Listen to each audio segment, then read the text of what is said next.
হাবিজি মাদ্রাসা ধ্বংস হবে না করে সুবহানাল্লাহ। নারে নারে ইসরাফিলের সিংহার পুৎকার হয়ে যাবে, সেই দিন মাটি ধ্বংস হয়ে যাবে, পাহাড় গুলো তোলার মতন উড়াবে, মানুষগুলো পঙ্গপালের মতন দৌড়াবে। ওয়াতাকুনুল জিবালু কাল-ইহিনিল মানফুস, পাহাড় গুলো তুলার মতন হবে আর মানুষগুলো পঙ্গপালের মতন দৌড়াইবে।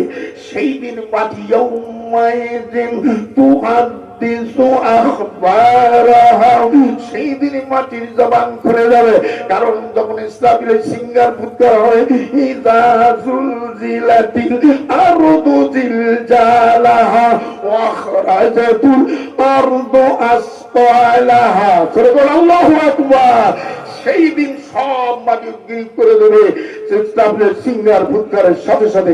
কিন্তু সেই দিন কিছু মাটি কথা বলবে, আমার আল্লাহ বলে, মাটি তুমি কেন ধ্বংস হলো না?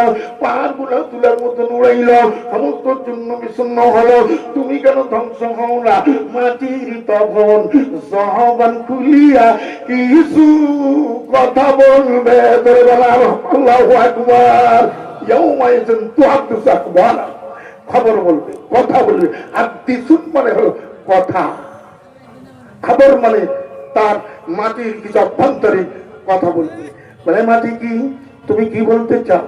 মাটি বলবে, আল্লাহ কিছু কথা বলতে চাই, আগে আমি ধ্বংস হব না। বলে কেন ধ্বংস হবে না?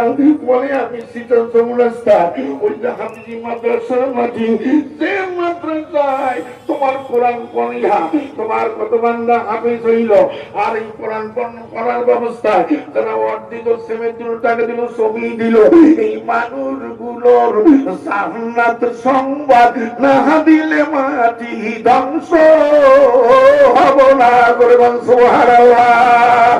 আল্লাহ বলেন, ওরে মাটি শুনে নাও, জেনে নাও, ভালো কাজ করবে যারা, জান্নাতুল ফিরদাউসের গ্যারান্টি দিয়েছি।